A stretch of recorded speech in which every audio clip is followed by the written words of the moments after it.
നല്ല പവർഫുൾ ആണ്. കാരണം ആ ഒരു ഇപ്പം നോർമലി എല്ലാവരും പറയും ഓട്ടോമാറ്റിക്, പണ്ട് തൊട്ട് ആൾക്കാർ പറഞ്ഞത് ഓട്ടോമാറ്റിക് ട്രാൻസ്മിഷൻ്റെ ലാഗാണ്. അങ്ങനെ ലാഗോ കാര്യങ്ങളൊന്നുമില്ല. ടോർക്ക് കൺവെർട്ടറാണ് വരുന്നത്. അങ്ങനെ ഒരു തരത്തിലുള്ള ലാഗില്ല, ഷിഫ്റ്റ് ലാഗില്ല. വണ്ടി അത്യാവശ്യം നല്ല ക്യുക്കാണ്. അത് ടോർക്ക് കൺവെർട്ടർ സ്റ്റാൻഡേർഡ്സിനെ വെച്ച് വണ്ടി നല്ല ക്യുക്കാണ്. സ്ലൈഡ് ചെയ്യുന്നുണ്ട്. അത്യാവശ്യം കാല് കൊടുത്ത് അറൗണ്ട് 0 to 100 അവർ കമ്പനി ക്ലെയിം ചെയ്യുന്ന ടൈം 9.6 seconds സംതിങ് ആണ്. അത് 2 ടൺ വെയിറ്റുള്ള ഒരു SUV സംബന്ധിച്ച് അത് വളരെ ക്യുക്കാണ്. അത് നമുക്ക് ഫീൽ ചെയ്യാൻ പറ്റും. എസ്പെഷ്യലി നമുക്ക് ഫീൽ ചെയ്യാൻ പറ്റും. അറൗണ്ട് 120, 130 അല്ലെങ്കിൽ മൈലേജ്. ഇപ്പം എനിക്ക് നോർമലി നമ്മുടെ നാട്ടിൻ പുറത്തോട് ഓടിക്കുമ്പോൾ ചിലർക്ക് 8 മാസം എടുക്കുന്നുണ്ട്, എന്നാൽ 1 വർഷമായിട്ടും കിട്ടാത്ത ആൾക്കാരും ഉണ്ട്. അത് ഡിപ്പെൻസ്. യെസ് പെയ്ഡ് സർവീസ് വരുമ്പോൾ എനിക്ക് തോന്നുന്നു 6000, 6500 അത് ഇൻക്ലൂഡിങ് ലേബർ.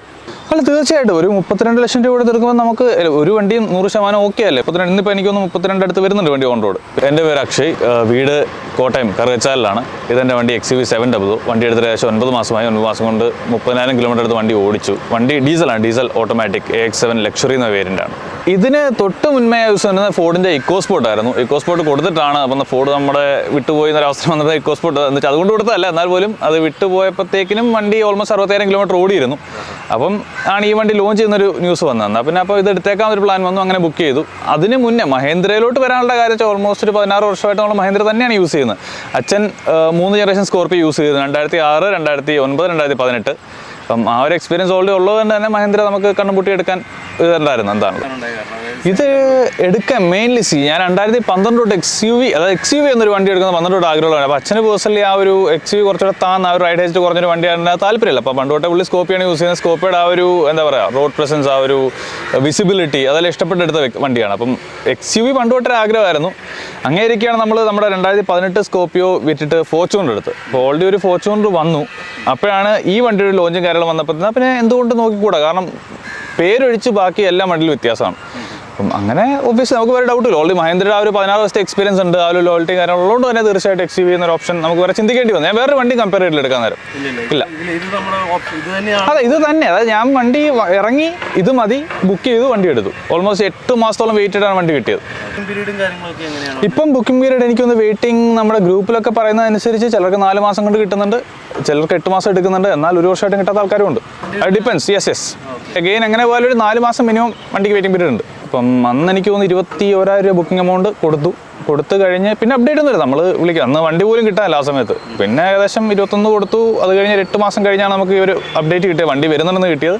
വണ്ടി വന്നു കഴിഞ്ഞും ഓൾമോസ്റ്റ് ഒരു 1 വീക്കിൻ്റെ പ്രോസസ് എല്ലാം കഴിഞ്ഞാണ് വണ്ടി ഡെലിവറി ആയത്.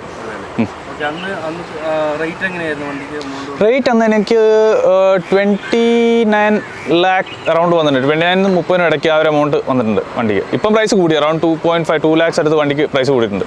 ഇപ്പോൾ 30 above വരുന്നുണ്ട്. ഇതിൽ നമുക്കിപ്പം ഇല്ലാത്തതെന്ന് വെച്ചാൽ കമ്പനി സീക്വൻഷ്യൽ ഇൻഡിക്കേറ്റേഴ്സ്, ആ ഇൻഡിക്കേറ്റേഴ്സ് പറഞ്ഞിട്ടുണ്ട്, പക്ഷേ അത് നമുക്ക് വന്നിട്ടില്ല. പ്ലസ് സ്പെയർ കീ വന്നിട്ടില്ല. അല്ല വണ്ടി എടുത്ത് 9 മാസമായിട്ടും സ്റ്റിൽ പെൻഡിങ് ആണ്. അതിങ്ങനെ ഓരോരുത്തർ കിട്ടി തുടങ്ങിയിട്ടുണ്ട്, പറഞ്ഞു കിട്ടുമായിരിക്കും. വണ്ടി ഡ്രൈവിംഗ് കംഫർട്ട്, ബേസിക്കലി ഇപ്പോൾ ഒരു ഇത്രയും റൈഡ് ആയിട്ടുള്ളൊരു വണ്ടി, ഒരു SUV കാറ്റഗറിയിലുള്ളൊരു വണ്ടി, അത്യാവശ്യം നല്ല ഡ്രൈവിംഗ് കംഫർട്ടാണ്. നോർമലി ഇപ്പോൾ ആൾക്കാർ ഇത്രയും ഹൈ റോഡിൽ നിന്ന് പൊങ്ങിക്കുന്ന വണ്ടി ആകുന്നതിനും ബോഡി റോൾ എന്ന് പൊതുവെ പറയുന്ന സ്വഭാവം ഉണ്ടല്ലോ, അങ്ങനെ സംഭവം വളരെ വെൽ കണ്ടെയ്ൻഡ് ആണ് വണ്ടിയിൽ. ഇപ്പോൾ ഞാൻ ഓൾമോസ്റ്റ് 30,000 കിലോമീറ്റർ വണ്ടി ഓടിച്ചതിൻ്റെ ഇത് നോക്കുകയാണെന്നുണ്ടെങ്കിൽ നല്ല കംഫർട്ടബിൾ ആണ്, അത്യാവശ്യം നല്ലൊരു ഡ്രൈവേഴ്സ് കാറാണ്, നല്ല സ്റ്റേബിളാണ്. പേഴ്സണലി ഞാനൊരു 197 വരെ ഇതിൻ്റെ അത് ക്ലോക്ക് ചെയ്തിട്ടുണ്ട്. 197ലും വണ്ടി റോക്ക് സോളിഡ് സ്റ്റേബിളാണ്. യെസ് ഞാൻ അത്യാവശ്യം ബാംഗ്ലൂർ പോയിട്ടുണ്ട്, മധുരയ്ക്ക് പോയിട്ടുണ്ട്, സ്ഥിരം അങ്ങോട്ട് പോകുന്നതാണ്. അപ്പോൾ ലോങ് ഡ്രൈവിൽ നമുക്ക് മെയിനായിട്ട് ക്ഷീണം എന്നൊരു സാധനം വളരെ ഇതാണ്. അത്യാവശ്യം വണ്ടി ഓടിക്കാൻ താല്പര്യമുള്ള ആളാണെങ്കിൽ ക്ഷീണം എന്ന സാധനം വരത്തേയില്ല. കൂടുതൽ അങ്ങനെ മിഡിൽ റോയിലും അല്ലെ ബാക്ക് റോയിലും യാത്ര ചെയ്തിട്ടില്ല. 1-2 പ്രാവശ്യം യാത്ര ചെയ്തിരുന്നു. എന്നാൽ പോലും വണ്ടിയിൽ കയറിയ ആൾക്കാർ പറഞ്ഞത് വളരെയധികം കംഫർട്ടബിൾ ആണെന്ന് പറഞ്ഞു. യെസ് സ്പേഷ്യസ് ആണ്. ഇപ്പോൾ ഏറ്റവും പുറകിൽ ഇപ്പോൾ നോക്കിയാൽ ഏറ്റവും പുറകിലാണെങ്കിൽ പോലും ഒരു 5 അടി 5 ഇഞ്ച് 6 ഇഞ്ചുള്ള ആൾ സുഖമായിട്ട് യാത്ര ചെയ്യാൻ പറ്റുന്നുണ്ട്. ഓൾ വീൽ ഡ്രൈവ് ഓപ്ഷൻ ഉണ്ട്. നമ്മളെടുത്ത സമയത്ത് ഏറ്റവും ടോപ്പ് ഇതായിരുന്നു, AX7 ലക്ഷറി എന്നായിരുന്നു. അന്ന് ഒന്ന് AX7 ലക്ഷറി അല്ലെ AX7 ഓൾ വീൽ ഡ്രൈവ്. അപ്പം ഞാൻ നോക്കിയപ്പോൾ ഓൾ വീൽ ഡ്രൈവ് പാക്കേജിനേക്കാൾ എന്തുകൊണ്ടും നമുക്ക് ആവശ്യം ലക്ഷറി ആണെന്നോ. ലക്ഷറി എന്ന് വെച്ചാൽ ഇതിനകത്ത് നമുക്ക് അഡീഷണൽ ആയിട്ട് ഫീച്ചേഴ്സ്, ഫോർ എക്സാമ്പിൾ ഈ പോപ്പ് ഡോർ ഹാൻഡിൽ വരുന്നുണ്ട്, 360 ക്യാമറ വരുന്നുണ്ട്, സോണിഡ് ഓഡിയോ വരുന്നുണ്ട്. ഇതെല്ലാം ലക്ഷറി മാത്രമേ വരുന്നുള്ളൂ. അപ്പം AX7 അന്നില്ല, ഞാൻ എടുത്ത സമയത്തില്ല, ഞാൻ ബുക്ക് ചെയ്ത സമയത്തില്ലായിരുന്നു. ഞാൻ വണ്ടി എന്നാണ് ബുക്കിംഗ് സ്റ്റാർട്ട് ചെയ്ത് അന്ന് ബുക്ക് ചെയ്ത ആളാണ്. അത് കഴിഞ്ഞൊരു 2 വീക്സ് കഴിഞ്ഞാണ് ഇവർ AX7 luxury all wheel drive എന്ന സംഭവം കൊണ്ടുവരുന്നത്. അപ്പം ഇത് ഫ്രണ്ട് വീൽ ഡ്രൈവ് ആണ് വണ്ടി. മൈലേജ് ഇപ്പോൾ എനിക്ക് നോർമലി നമ്മുടെ നാട്ടിൻ പുറത്തോട് ഓടിക്കുമ്പോൾ, നാട്ടിൻപുറത്ത് വെച്ചാൽ നോർമലായിട്ട് നമ്മുടെ ലൊക്കാലിറ്റിയിൽ ഓടിക്കുമ്പോഴത്തേക്കും കിട്ടുന്ന മൈലേജ് വെച്ചാൽ 9.5 to 11 ഇതാണ് എനിക്ക് കിട്ടുന്ന മൈലേജ്. പിന്നെ അത് ഞാൻ നോർമൽ മോഡലാണ് ഓടിക്കുക, ഈക്കോ മോഡ് അങ്ങനെ യൂസ് ചെയ്യാറില്ല. കൂടുതൽ ഞാൻ യൂസ് ചെയ്യുന്ന നോർമൽ മോഡൽ, സ്പോർട്സ് മോഡ്. ഇപ്പം റീസെൻ്റ്ലി ഒരു 2 ദിവസം മുന്നേ ബാംഗ്ലൂർ പോയിരുന്നു. ഒരു 100, 120, 125 ആ റേഞ്ച് കീപ്പ് ചെയ്ത് പോയി. വണ്ടി നോർമൽ മോഡലായിരുന്നു. എനിക്ക് ടാങ്ക് ടു ടാങ്ക്, അതായത് ഒരു ഫുൾ ടാങ്ക് അടിച്ച് പോയിട്ട് അവിടുത്തെ രണ്ടാമത്തെ ഫുൾ ടാങ്ക് അടിക്കുമ്പോഴത്തേക്ക് എനിക്ക് കിട്ടിയ മൈലേജ് 13.47, 13.47 എനിക്ക് കിട്ടിയ മൈലേജ്. അത് മൈലേജ് നോക്കി ഓടിച്ചതല്ല, വളരെ നോർമലായിട്ട് ഒരു ആവറേജ് സ്പീഡ് ഒരു 100-120 ആ റേഞ്ചിൽ ഓടിച്ചിട്ട് കിട്ടിയ മൈലേജാണ്. സർവീസ് സ്പീഡും അതുപോലെ സർവീസ് കോസ്റ്റ് ഞാൻ നേരത്തെ ഓൾമോസ്റ്റ് ഇപ്പോൾ ഞാൻ ഇന്നലെ വണ്ടി എടുത്തല്ലോ, ഓൾമോസ്റ്റ് ഒരു 16-17 വർഷമായിട്ട് മഹീന്ദ്രയായിട്ട് നമുക്ക് റിലേഷൻ ഉണ്ട്. അപ്പോൾ ആ ഒരു ഇത് വെച്ച് തന്നെ നോക്കാം, ഇതുവരെ നല്ല സർവീസ് ആയിരുന്നു. ഇപ്പോഴും എനിക്ക് കിട്ടിക്കൊണ്ടേ നല്ല സർവീസാണ്. എന്നാൽ പലയിടത്തും പല ആൾക്കാർക്ക് നമ്മുടെ ഒരു ഗ്രൂപ്പുണ്ട്, XUV700 ക്ലബ്ബ്, കേരള ഒരു ക്ലബ്ബുണ്ട്. ആ ക്ലബ്ബിൽ പലർക്കും പല മോശം അനുഭവം ഉണ്ടായിട്ടുണ്ട്. പക്ഷേ നമ്മുടെ സർവീസ് പ്രൊവൈഡർ, ഞാൻ സർവീസ് ചെയ്യുന്ന ഹൊറൈസൺ മഹീന്ദ്ര കോട്ടയം നിന്നാണ്. അപ്പം അവിടെ നിന്ന് എനിക്ക് വളരെ നല്ല സർവീസാണ് കിട്ടുന്നത്. ഇപ്പോൾ നാളെ എൻ്റെ 30,000 സർവീസ് ചെയ്യാൻ പോവാണ്. അപ്പോൾ ഓൾറെഡി അവൾ കോൺടാക്ട് ചെയ്ത് സർവീസ് അപ്പോയിൻമെൻറ്റ് ബുക്ക് ചെയ്തിട്ടുണ്ട്. നമുക്ക് ഇതുവരെ സർവീസിന് പ്രശ്നകാരമൊന്നും ഉണ്ടായിട്ടില്ല. നമുക്ക് ഇന്റർവെൽസ് വരുന്ന എവറി 10,000 കിലോമീറ്റേഴ്സ് ആണ്. പക്ഷേ അതിൽ ഓയിൽ ചേഞ്ച് നമുക്ക് 20,000 കിലോമീറ്റർ കൂടുമ്പോൾ മാത്രമേ ഉള്ളൂ. ഇപ്പോൾ ആദ്യം എൻ്റെ ഓയിൽ മാറിയത് 10,000-ലാണ്, പിന്നെ അത് 30,000. ഇപ്പോൾ അടുത്ത് ചെയ്യാൻ പോകുന്ന ഓയിൽ ചേഞ്ച് 30,000-ലാണ്. ഇപ്പോൾ കോസ്റ്റ് എന്ന് പറഞ്ഞാൽ എൻ്റെ ഫ്രീ സർവീസിൻ്റെ കോസ്റ്റ് അറൗണ്ട് ഒരു 3,000-3,500 രൂപ ആ റേഞ്ചൊക്കെ വരുന്നുണ്ട്. പെയ്ഡ് സർവീസ് വരുമ്പോൾ എനിക്ക് തോന്നുന്നു 6,000-6,500 ഇൻക്ലൂഡിങ് ലേബർ നിൽക്കണം. കാരണം ഇതിനകത്ത് നമുക്ക് സർവീസ് ഫ്രീ സർവീസ് ആണെങ്കിൽ ആഡ് ബ്ലൂ എന്ന സാധനമുണ്ട്. ഇപ്പോൾ ഡീസൽ ആയതുകൊണ്ട് എൻ്റെ അകത്ത് ആഡ് ബ്ലൂ ഉണ്ട്. ഇപ്പോൾ ആഡ് ബ്ലൂ ഏകദേശം എങ്ങനെ പോലും 10,000 കിലോമീറ്റർ നമ്മൾ 2,000 രൂപ അടുത്ത് ആഡ് ബ്ലൂ ഫില്ല് ചെയ്യേണ്ടി വരും. അപ്പോൾ ആഡ് ബ്ലൂ ഇൻക്ലൂഡ് ആയിട്ടുള്ള റേറ്റ് ആണ് പറയുന്നത്. ഇപ്പം പെയ്ഡ് സർവീസ് എൻ്റെ ഫസ്റ്റ് പെയ്ഡ് സർവീസാണ് 30,000-ൻ്റെ. അതിൽ അറൗണ്ട് ഒരു 6,000-7,000 രൂപ അടുത്ത് എമൗണ്ട് ആയിരിക്കണം. അതിന് മേളിൽ പോകാൻ സാധ്യതയില്ല. ഇല്ല, ഒരു 32 ലക്ഷം രൂപ വണ്ടി എന്ന് പറയുമ്പോഴത്തേക്കിനും അതിൻ്റെ അകത്ത് 7,000 രൂപ സർവീസ് വലിയ എമൗണ്ട്. ഇവൻ എൻ്റെ ഡ്യൂക്ക് 390 എൻ്റെ സർവീസ് നോർമലായിട്ട് ചെയ്താൽ പോലും 3,500 രൂപ ആവുന്നുണ്ട്. അപ്പോൾ വണ്ടിയുടെ വിലയും വണ്ടിയുടെ ആ ഒരു ഫീച്ചേഴ്സും വണ്ടി തരുന്ന ആ ഒരു കമ്പയർ ചെയ്യുമ്പോഴത്തേനും അതൊരു വലിയ വിലയല്ല. ഒത്തിരി ഫീച്ചേഴ്സ് ഉണ്ട് തീർച്ചയായിട്ടും. അപ്പോൾ ഈ ഫീച്ചേഴ്സ് എന്ന് പറയുന്നത് ഫേവറേറ്റ് ഫീച്ചർ എന്താണ് ഇപ്പോൾ ഈ XUV700? അങ്ങനെ ഫേവറേറ്റ് ഫീച്ചർ എന്നുള്ളതല്ല, കാരണം വണ്ടി ബേസിക്കലി വണ്ടി ഓടിക്കാൻ നല്ല കംഫർട്ടബിൾ ആണ്. പിന്നെ നമ്മുടെ ഇപ്പം നമ്മൾ ലോങ് റൂട്ട് കൂടുതൽ പോകുന്നുണ്ട്. ലോങ് റൂട്ട് കൂടുതൽ പോകുമ്പോഴത്തേക്കും നമുക്ക് വളരെ ബെനിഫിഷ്യൽ ആയിട്ട് ഫീച്ചർ എന്ന് വെച്ചാൽ ഇതിൻ്റെ ഓട്ടോ ബൂസ്റ്റർ ഹെഡ് ലാമ്പ്. വണ്ടി 80 കിലോമീറ്റർ മേളിൽ കയറി കഴിയുമ്പോഴത്തേക്കും ഇതിൻ്റെ ഹെഡ് ലാമ്പ് ബൂസ്റ്റ് ആവും. അത്യാവശ്യം ഞാൻ നോക്കിയ 300 മീറ്റർ നമ്മുടെ റോഡ് ക്രിസ്റ്റൽ ക്ലിയർ ആണ്. നമുക്ക് എന്തൊക്കെ റോഡിലുണ്ടോ ഒബ്ജക്ട്സ് എല്ലാം കാണാം. അത് വളരെ നല്ലൊരു ഫീച്ചറാണ്. പിന്നെ ഓഡിയോ, നമ്മൾ സോണി, എനിക്കൊന്ന് കുറേ നാളുകൂടി സോണി ഒരു വണ്ടിയിൽ ഓഡിയോ ചെയ്യുന്നത് ആദ്യമായിട്ടാണ്. അപ്പം ആ ഒരു ഓഡിയോ ഭയങ്കര നല്ല ക്ലാരിറ്റി ഫോക്കസ് ചെയ്ത നല്ലൊരു ഓഡിയോ സിസ്റ്റം. അത് അത്യാവശ്യം നല്ല വോളിയം വെച്ച് കേട്ടാൽ പോലും നമുക്ക് തലവേദനയോ ബുദ്ധിമുട്ടോ ഒന്നും ഉണ്ടാകുന്നില്ല. ഒരു ബീറ്റ് പോലും മിസ്സാവാതെ എല്ലാം കേൾക്കാൻ പറ്റുന്നുണ്ട്. അതും വളരെ നല്ലൊരു ഫീച്ചറാണ്. പിന്നെ എസ്പെഷ്യലി നമ്മുടെ അങ്ങനെ പറയുമ്പോൾ എല്ലാ ഫീച്ചറും ഇഷ്ടമാണ്. കാരണം എന്താ പറയുക, അതിൻ്റെ അകത്തൊന്നും നമുക്ക് മോശം പറയാനില്ല. ഫീച്ചേഴ്സ് നമുക്ക് ഉപയോഗിക്കാൻ പറ്റുന്നില്ല, കുഴപ്പം മാത്രമേ ഉള്ളൂ. നമുക്ക് ഉപയോഗിക്കാൻ പറ്റുന്നില്ല. അത് പല ഫീച്ചേഴ്സ് നമുക്ക് മൊത്തം ഉപയോഗിക്കാൻ പറ്റുന്നത് അതുപോലെ ഫീച്ചേഴ്സാണ്. അല്ല ഒന്നും പിന്നെ ഇഷ്ടപ്പെടും എല്ലാം. ഈവൻ ഡോർ ഹാൻഡിലാണെങ്കിലും എല്ലാം അങ്ങനെ നമുക്കൊന്നും എടുത്ത് പറയാനില്ല. എല്ലാ ഫീച്ചേഴ്സും ഉപയോഗിക്കാൻ പറ്റുന്നില്ല പ്രശ്നം. ശരിക്കും അതൊരു ചെറിയ കറക്ഷൻ. അത് ശരിക്കും സെൽഫ് ഡ്രൈവ് അല്ല, നമ്മുടെ ഡ്രൈവിങ്ങിനെ അസിസ്റ്റ് ചെയ്യുക. അത് നമ്മളിപ്പം ഫോർ എക്സാമ്പിൾ നമ്മുടെ ശ്രദ്ധയൊന്നും മാറി ആ സമയത്ത് വണ്ടി ഒന്ന് ഇൻ്റർവ്യൂ ചെയ്യാന്നുള്ളതല്ല. അതൊരിക്കലും വണ്ടി ഓട്ടോമേറ്റഡ് ഡ്രൈവിംഗ് അല്ല ഉദ്ദേശിക്കുന്നത്. അത് ADAS, advance driver assistance system. ആ ഡ്രൈവറെ അസിസ്റ്റ് ചെയ്യുക, അത്രേ ഉള്ളൂ. അതിൽ നമുക്ക് മെയിനായിട്ട് വരുന്നത് വെച്ചാൽ നമ്മുടെ ലെയിൻ കീപ്പ്. നമ്മളിപ്പോൾ നമ്മുടെ 4 ലൈനിലൊക്കെ പോകുമ്പോഴത്തേനും നമ്മുടെ വരെയുള്ള ഈ ലെയിൻ പ്രോപ്പറായിട്ട് മാർക്ക് ചെയ്ത റോഡിലാണെന്നുണ്ടെങ്കിൽ വണ്ടി ലെയിൻ്റെ അകത്ത് തന്നെ വണ്ടി കീപ്പ് ചെയ്തു. പിന്നെ ഓട്ടോ എമർജൻസി ബ്രേക്കിംഗ്. ഇപ്പോൾ നമ്മുടെ ശ്രദ്ധയൊന്ന് മാറിയാൽ പോലും പെട്ടെന്ന് ഒരു പാസഞ്ചർ വന്നോ അല്ലെ വണ്ടി വരുമോ വല്ലതും ചെയ്ത് കഴിഞ്ഞാൽ വണ്ടി ഓട്ടോമാറ്റിക്കലി ബ്രേക്ക് ചെയ്യും. ഇതെല്ലാം ഓഫ് ആക്കാനുള്ള ഓപ്ഷൻ ഉണ്ട്. ഞാൻ എല്ലാം ഇതെല്ലാം ഓഫ് ആക്കിയിട്ട് നമ്മുടെ കേരളത്തിൽ ഈ ഒരു ഡിവൈഡർ ഇല്ലാത്ത റോഡിലൊക്കെ ഇത് പ്രാക്ടിക്കൽ എന്ന് വെച്ചാൽ പ്രാക്ടിക്കൽ അല്ല. അതുകൊണ്ട് ഞാനിത് ഓഫ് ആക്കിയിട്ട് എനിക്ക് പേഴ്സണലി ഇഷ്ടമല്ല. എന്നാൽ ന്യായമായിട്ട് ഒരാൾ യൂസ് ചെയ്യുന്നതിൽ കുഴപ്പമൊന്നുമില്ല. വണ്ടി ആ ഒരു ഫീച്ചേഴ്സ് എല്ലാം യൂസ് ഓടിക്കാൻ പറ്റും. ഇപ്പോൾ നമ്മുടെ ആ ഒരു ഡ്രൈവിംഗ് സ്റ്റൈലുമായിട്ട് മാച്ച് ആവാത്തതുകൊണ്ട് ഞാൻ അത് ഓഫ് ആക്കിയിട്ടേക്കാം. എല്ലാം ഉണ്ട്. യെസ്. നമുക്ക് എങ്ങനെ വേണമെങ്കിലും കസ്റ്റമൈസ് ചെയ്യാം. ഇൻഡിക്കേറ്റർ ഓൺ ആക്കുമ്പോൾ സൗണ്ട് പോലും നമുക്ക് ഇതിനകത്ത് മാറ്റിയിടാൻ പറ്റും. അതിന് 3 ടോൺ ഓപ്ഷൻ ഉണ്ട്. ക്ലസ്റ്ററിൽ നമ്മൾ ഡിസ്പ്ലേ അത് ഏത് രീതിയിൽ വേണം അത് 3 രീതി നമുക്ക് ചെയ്യാൻ പറ്റും. ആ 3 രീതി ചെയ്യുന്നതിൻ്റെ അകത്ത് എന്തുമാത്രം ഇൻഫർമേഷൻ വേണം അത് കുറച്ചിടണം, അതുപോലെ നമുക്ക് കസ്റ്റമൈസ് ചെയ്യാൻ പറ്റും. പവർ ഫിഗേഴ്സ് ആദ്യം ഫിഗേഴ്സ് സ്റ്റാർട്ട് ചെയ്യാം. 185 PS അതിന് ഹോഴ്സ് പവർ വരുന്നുണ്ട്. അറൗണ്ട് 450 Nm ടോർക്ക് വരുന്നുണ്ട്. അത് നല്ല രീതിയിൽ വീലിലോട്ട് ട്രാൻസ്ലേറ്റ് ചെയ്യുന്നുണ്ട്. അത്യാവശ്യം കാല് കൊടുത്ത് അറൗണ്ട് 0 to 100 അവർ കമ്പനി ക്ലെയിം ചെയ്യുന്ന ടൈം 9.6 seconds സംതിങ് ആണ്. അത് 2 ടൺ വെയിറ്റുള്ള ഒരു SUV സംബന്ധിച്ച് അത് വളരെ ക്വിക്കാണ്. അത് നമുക്ക് ഫീൽ ചെയ്യാൻ പറ്റും. എസ്പെഷ്യലി നമുക്ക് ഫീൽ ചെയ്യാൻ പറ്റും. അറൗണ്ട് 120, 130 അല്ലെങ്കിൽ 150 എന്ന് പറയുന്നത് സ്പീഡല്ല. നമുക്ക് ഈസി ആയിട്ട് നമ്മുടെ സാധാരണ റോഡിൽ പോലും വണ്ടി ആ സ്പീഡ് ഓടിക്കയറും. നല്ല പവർഫുള്ളാണ്. നല്ല പവർഫുള്ളാണ്. കാരണം ആ ഒരു ഇപ്പം നോർമലി എല്ലാവരും പറയും ഓട്ടോമാറ്റിക്, പണ്ട് തൊട്ട് ആൾക്കാർ പറഞ്ഞത് ഓട്ടോമാറ്റിക് ട്രാൻസ്മിഷൻ്റെ ലാഗാണ്. അങ്ങനെ ഒരു ലാഗോ കാര്യങ്ങളൊന്നുമില്ല. ടോർക്ക് കൺവെർട്ടറാണ് വരുന്നത്. അങ്ങനെ ഒരു തരത്തിലുള്ള ലാഗില്ല, ഷിഫ്റ്റ് ലാഗില്ല. വണ്ടി അത്യാവശ്യം നല്ല ക്വിക്കാണ്. അത് ടോർക്ക് കൺവെർട്ടർ സ്റ്റാൻഡേർഡ്സിനെ വെച്ച് വണ്ടി നല്ല ക്വിക്കാണ്. ഇല്ല, NVH വളരെ കണ്ടെയ്ൻഡ് ആണ് കേട്ടോ. ഒരു SUV എന്നുള്ള നിലയിൽ മെയിൻലി നമ്മൾ സെഡാനായിട്ടല്ല, ഒരു SUV സ്റ്റാൻഡേർഡ്സ് പറയുന്നത് NVH വളരെ കുറവാണ്. എസ്പെഷ്യലി ഡീസൽ എഞ്ചിൻ വണ്ടി സ്റ്റാർട്ടായി കഴിഞ്ഞാൽ ഒരിക്കലും നമുക്ക് ഒരു എന്താ പറയുക അത്ര കീനായിട്ട് ഒബ്സർവ് അല്ലാന്നൊരു ഒരിക്കലും ഡീസൽ എഞ്ചിൻ മനസ്സിലാവില്ല. അതുപോലെ നല്ല സൈലൻറ്റും ആണ്, ഇൻസുലേറ്റഡും ആണ്. യെസ്.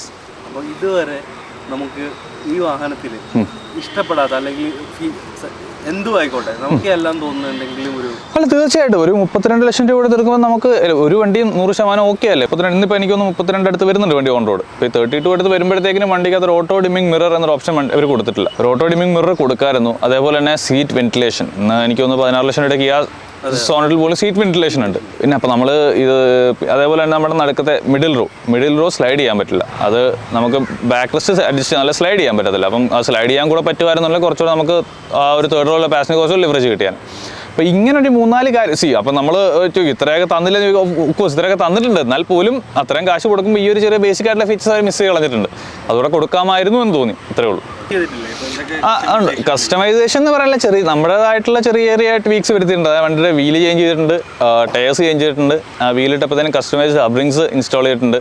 പിന്നെ ഫ്രണ്ട് ഡീക്രോം ചെയ്തിട്ടുണ്ട്, ആ ക്രോം എലമെൻസ് എല്ലാം കളഞ്ഞിട്ടുണ്ട്, താരത്തെ സ്കഫ്ലൈറ്റ് ക്രോം കളഞ്ഞിട്ടുണ്ട്. പിന്നെ ബാക്കിലെ ലോഗോ എല്ലാം കംപ്ലീറ്റ് റിമൂവ് ചെയ്തു ഒരു പ്ലെയിൻ ലുക്കിന് വേണ്ടിയിട്ട്. ടെയിൽ ലാമ്പ് ചെറിയ സ്മോക്ക് ചെയ്തിട്ടുണ്ട്. പിന്നെ ബാക്കി ഇൻറ്റീരിയറിൽ നമ്മുടെ കമ്പനി തന്നെ വരുന്ന 70 മാച്ച് ഇൻസ്റ്റാൾ ചെയ്തിട്ടുണ്ട്, ഇലുമിനേറ്റഡ് സ്കഫ് പ്ലേറ്റ് ഇൻസ്റ്റാൾ ചെയ്തിട്ടുണ്ട്. അങ്ങനെ ചെറിയ മാറ്റങ്ങളെ വരുത്തിയിട്ടുള്ളൂ. വാറണ്ടി നമുക്ക് സ്റ്റാൻഡേർഡ് വാറണ്ടി 3 വർഷം വരുന്നുണ്ട്. അതിൻ്റെ കൂട്ടത്തിൽ തന്നെ എക്സ്റ്റൻഡ് വാറണ്ടി എടുക്കുക. Extend warranty up to 5 years വരുന്നുണ്ട്. ഈ 5 years കഴിഞ്ഞാൽ പിന്നെ എനിക്ക് എനി ടൈം വാറണ്ടി ഒരു ഓപ്ഷനാണെന്ന് തോന്നുന്നു. അതിന് കറക്റ്റ് അറിയില്ല. നമുക്ക് വർഷം എടുക്കുന്ന രീതിയിൽ ഇത്ര എമൗണ്ട് കൊടുത്താൽ വർഷം ക്ലിയർ ചെയ്യുന്ന രീതിയിലാണ് ഉള്ളത്. അങ്ങനൊരു ഡോർ ഹാൻഡിൽ നമുക്ക് വരിക, ഫ്ലഷ് ഡോർ ഹാൻഡിൽസ് എന്ന് പറയും. അപ്പോൾ ഇതിനകത്ത് മെയിൻലി ആൾക്കാർ നോക്കുമ്പോഴത്തേനും ഇപ്പോൾ ഇതിനകത്ത് ഇവിടെ കീലെസ് എൻട്രി. പക്ഷെ നമുക്ക് ഇവിടെ ഒരു 3 ഡോട്ട്സ് കാണാം, ശ്രദ്ധിച്ചാൽ കാണാൻ പറ്റുമായിരിക്കും. ഇതാണ് ഇതിൻ്റെ റിക്വസ്റ്റ് സെൻസർ. നമ്മളിത് പ്രസ് ചെയ്ത് കഴിഞ്ഞാൽ ഇങ്ങനെ വരും. ഡോർ അൺലോക്ക് ഓപ്പൺ ചെയ്യാം. അത് അറ്റ് ദി സെയിം ടൈം ഇതേ സംഭവം ഒന്നുകൂടെ പ്രസ് കഴിഞ്ഞാൽ വണ്ടി ലോക്കായി.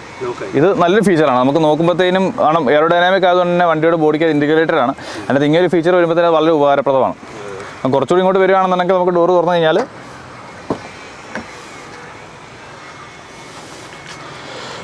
സീറ്റ്സ് ഇലക്ട്രിക് ആണ്. ഇത് ഡ്രൈവർ സൈഡ് സീറ്റിൻ്റെ അഡ്ജസ്റ്റ്മെൻ്റ് ആണ്. ഇത് നമുക്ക് ഫ്രണ്ടിലോട്ടും ബാക്കിലോട്ടും ഒക്കെ ആക്കാനായിട്ടുള്ളത് പിന്നെ മെമ്മറി ഫംഗ്ഷൻ ഉണ്ട്. ഇപ്പോൾ ഫോർ എക്സാമ്പിൾ ഒരു വീട്ടിൽ 2 പേര് വണ്ടി യൂസ് ചെയ്യുന്നുണ്ടെങ്കിൽ സീറ്റ് അഡ്ജസ്റ്റ്മെൻറ്റ് ഉപയോഗിക്കുന്നവർക്ക് ഭയങ്കര ബുദ്ധിമുട്ടാണ്. അപ്പോൾ ഇതിൻ്റെ അകത്ത് മെമ്മറി ഫംഗ്ഷൻ ഉണ്ട്. ഫോർ എക്സാമ്പിൾ ഇത് എൻ്റെ സീറ്റിംഗ് പൊസിഷനായി 1 ഞെക്കുന്നത്, ഇത് എൻ്റെ സീറ്റിംഗ് വന്നു. അപ്പോൾ അച്ഛൻ കയറുമ്പോൾ അച്ഛൻ്റെ സീറ്റ് സെറ്റ് ചെയ്തേക്കുന്നത് 2-ലാണ്. ഇപ്പോൾ 2 ഞെക്കുമ്പോഴത്തേക്കിനും ഓട്ടോമാറ്റിക്കലി വണ്ടി അച്ഛൻ്റെ സീറ്റിങ്ങിലോട്ട് പോവാണ്. അപ്പം അങ്ങനെയുള്ള കുറേ നല്ല ഫീച്ചേഴ്സ് ഉണ്ട്. അതുകൂടാതെ തന്നെ ഇത് നമ്മുടെ സോണിയുടെ ഓഡിയോസ് മുമ്പേ പറഞ്ഞിരുന്നു, സോണിയുടെ ഓഡിയോ സിസ്റ്റം വരുന്നുണ്ട്. അത്യാവശ്യം നമ്മുടെ ടച്ച് പോയിൻറ്റ്സ് എല്ലാം സോഫ്റ്റ് ആണ്. ഇപ്പം ഇതാണേലും ഇവിടെ എല്ലാം സോഫ്റ്റ് ടച്ചാണ്. ഇതെല്ലാം സോഫ്റ്റ് ടച്ചാണ് വരിക. അപ്പോൾ അത് ഒരു നോർമലി നമ്മൾ പ്രീമിയം വണ്ടിയിൽ മാത്രം കണ്ട് ശീലിച്ചൊരു കാര്യമാണ്. അതേപോലെ തന്നെ നമുക്ക് ഫിസിക്കലി ഒരു ഹാൻഡ് ബ്രേക്ക് വരുന്നില്ല, ഇലക്ട്രോണിക് പാർക്കിംഗ് ബ്രേക്കാണ് വരുന്നത്. ഇവൻ നമ്മുടെ ആംറസ്റ്റ് ഫ്രണ്ടിലോട്ടും ബാക്കിലോട്ട് സ്ലൈഡ് ചെയ്യാൻ പറ്റും. അത് ഒരാളുടെ ഹൈറ്റും കാര്യങ്ങളെന്ന് സ്ലൈഡ് ചെയ്യാൻ പറ്റും. വയർലെസ് ചാർജിങ് വരുന്നുണ്ട്, ഓട്ടോ ഹോൾഡിൻ്റെ ഫീച്ചേഴ്സ് വരുന്നുണ്ട്. പിന്നെ ഇത് നമ്മുടെ ഹിൽ ഡിസെൻറ്റ് കൺട്രോൾ. അത് നല്ലൊരു ഇറക്കത്ത് പോകുമ്പോഴത്തേക്കിനും വണ്ടി ഓട്ടോമാറ്റിക്കലി വണ്ടി തന്നെ ബ്രേക്ക് ചെയ്ത് ഇറങ്ങും. നമ്മളൊരു പാനിക് സിറ്റുവേഷൻ അവോയ്ഡ് ചെയ്യാൻ പറ്റും. പിന്നെ ഡെഡ് പെഡൽ വരുന്നുണ്ട്. ഇതാണ് ഇലുമിനേറ്റഡ് സ്കഫ് പ്ലേറ്റ്. ഇത് നമ്മുടെ ബാക്കിൽ ഒരാളുടെ ആ ഒരു സ്പേസ് കംഫർട്ടബിൾ യാത്രയായിട്ട് അഡ്ജസ്റ്റ് ചെയ്യുന്ന ആ ഒരു സംഭവമാണിത്. അപ്പോൾ ഇത് നമ്മൾ തിരിക്കുമ്പോഴത്തേക്കിനും നമ്മുടെ ബാക്ക് റെസ്റ്റിൽ ഇവിടെ അതനുസരിച്ച് അത് ബാക്കിലോട്ടാവും. കുറച്ച് നമുക്ക് കംഫർട്ടബിൾ ആയിട്ട് നമുക്ക് നല്ലൊരു ഡ്രൈവിംഗ് പൊസിഷൻ കണ്ടിട്ട് എളുപ്പമായിരിക്കും. എക്സറിൽ ഉള്ള ഫീച്ചേഴ്സ് എന്ന് പറഞ്ഞാൽ ഓൾമോസ്റ്റ് എല്ലാ ഫീച്ചേഴ്സും ഇപ്പം ആ സൈഡിൽ നമ്മുടെ ഡ്രൈവിംഗ് സംബന്ധമായിട്ടുള്ള കാര്യങ്ങൾ ആ സൈഡിൽ വരിക. ഈ സൈഡിൽ നമ്മുടെ ഇൻഫോർടൈൻമെൻറ്റ് സിസ്റ്റം കാര്യങ്ങളൊക്കെ. ഇപ്പോൾ ഫോർ എക്സാമ്പിൾ ബേസിക്കലി ഇപ്പോൾ നമ്മുടെ ക്ലസ്റ്റർ ഈ ഒരു ആനിമേഷൻ കിടക്കുന്നത്. ഇപ്പോൾ എനിക്ക് ഡ്രൈവിംഗ് മോഡ് മാറണം. ബേസിക്കലി 4 മോഡാണ് വണ്ടിയിൽ വരിക: സിപ്പ്, സാപ്പ്, സൂം. സിപ്പ് നമ്മുടെ നോർമൽ സാധാ വണ്ടി കാണുന്ന ഈക്കോ മോഡ്, സാപ്പ് എന്ന് പറയുമ്പോൾ നമ്മുടെ സിറ്റി മോഡ്, സൂം എന്ന് പറയുന്നത് സ്പോർട്സ് മോഡ്. ഇത് കൂടാതെ ഒരു കസ്റ്റം മോഡ് വണ്ടിയിൽ വരുന്നുണ്ട്. ഈ കസ്റ്റം മോഡിൻ്റെ പ്രയോജനം എന്ന് വെച്ചാൽ ഇത് ബ്രേക്സ് പ്രോഗ്രസീവ് ആണ്, സ്റ്റിയറിംഗ് ഇത് നമ്മുടെ ഇതനുസരിച്ച് ഹാർഡ് ആവും, സോഫ്റ്റ് ആവും. അപ്പം അങ്ങനെയുള്ള ഫീച്ചേഴ്സ് ഉള്ളതുകൊണ്ട് തന്നെ നമുക്ക് ഫോർ എക്സാമ്പിൾ ഇപ്പോൾ ഒരു ഈക്കോ മോഡിൽ എപ്പോഴും വണ്ടി ഉപയോഗിക്കുന്ന ഒരാളാണെന്നുണ്ടെങ്കിൽ ഇപ്പോൾ സ്പോർട്സ് മോഡിലെ ബാക്കിയുള്ള ഫീച്ചേഴ്സ് കൂടി ആൾക്ക് ഉപയോഗിക്കണം. ഫോർ എക്സാമ്പിൾ നല്ലൊരു ടൈറ്റായിട്ട് സ്റ്റിയറിംഗ് വേണം, കുറച്ചുകൂടെ പ്രോഗ്രസീവ് ആയിട്ടുള്ള ബ്രേക്കിംഗ് വേണം. അങ്ങനെയുള്ളപ്പോഴത്തേനും ആ കസ്റ്റം മോഡ് ചെയ്ത് കഴിഞ്ഞാൽ ഇതെല്ലാം നമുക്ക് കസ്റ്റമൈസ് ചെയ്യാൻ പറ്റും. ഇപ്പം ഇതുണ്ട് ഈക്കോ മോഡിൽ. ഇപ്പോൾ ഇത് കസ്റ്റം മോഡ് ഞാൻ ആക്ടിവേറ്റ് ചെയ്തു. അതിനകത്ത് കോൺഫിഗർ എന്നൊരു ഓപ്ഷൻ ഉണ്ട്. കോൺഫിഗർ ചെയ്യുമ്പോഴത്തേനും എനിക്ക് എങ്ങനത്തെ എഞ്ചിൻ പവർ വേണം, കസ്റ്റം മോഡിൽ എനിക്ക് ഏത് എഞ്ചിൻ പവറാണ് വേണ്ടത്, ബ്രേക്സ് എങ്ങനെയുള്ളതാണ് വേണ്ടത്, നമ്മുടെ ക്ലൈമറ്റ് നോർമലാണോ അതോ ഇക്കണോമി മോഡിലുള്ള ക്ലൈമറ്റ് ആണോ വേണ്ടത്, സ്റ്റിയറിംഗ് ഏതിലാണ് വേണ്ടത്, തീം ഏതാണ് വേണ്ടത്, ഇതെല്ലാം നമുക്ക് കസ്റ്റം ചെയ്യാൻ പറ്റും. അങ്ങനെ മൊത്തം ഈ വണ്ടിയിൽ സാധനം എല്ലാ വണ്ടിയിൽ 3 മോഡാണ് വരെ. ഇതിൽ നമുക്ക് 4 മോഡ് വരാനുണ്ട്.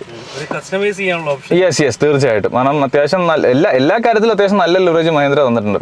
അറ്റ് ദി സെയിം ടൈം നമ്മുടെ ക്ലസ്റ്ററിലെ ആനിമേഷൻ, ഇപ്പം ചിലർക്ക് ഈ ഒരു ഡിസ്പ്ലേ ആയിരിക്കും ഇഷ്ടം. എനിക്ക് പേഴ്സണലി ഏറ്റവും ഇഷ്ടമുള്ള ഇതിൻ്റെ സൂം മോഡിൻ്റെ ആ ഒരു ഡിസ്പ്ലേ ആണ്. ഇപ്പോൾ സൂം മോഡ് ഇട്ട് കഴിയുമ്പോഴത്തേനും നമ്മുടെ കംപ്ലീറ്റ് ആനിമേഷൻ മാറും അതിൽ. ഫോർ എക്സാമ്പിൾ ഇപ്പോൾ സൂം മോഡ് ആക്ടിവേറ്റ് ചെയ്തു. അപ്പം അതൊക്കെ വളരെ എന്താ പറയുക, ഒരു യൂസർ എക്സ്പീരിയൻസ് ഭയങ്കരമാക്കുന്ന ഒരു കുറച്ച് കാര്യങ്ങൾ ഇതൊക്കെ. ഇപ്പോൾ നമ്മൾ ഇമ്പോർട്ടൻസ് കൊടുക്കുന്ന ഫാക്ടറാണ് സേഫ്റ്റി. അത് ഓൾറെഡി 5 സ്റ്റാർ റേറ്റഡ് ആണ് വണ്ടി. എന്നാൽ പോലും അതിനുപരി നമ്മുടെ വണ്ടിയിൽ മൊത്തം ഒരു 5 ക്യാമറ വരുന്നുണ്ട്.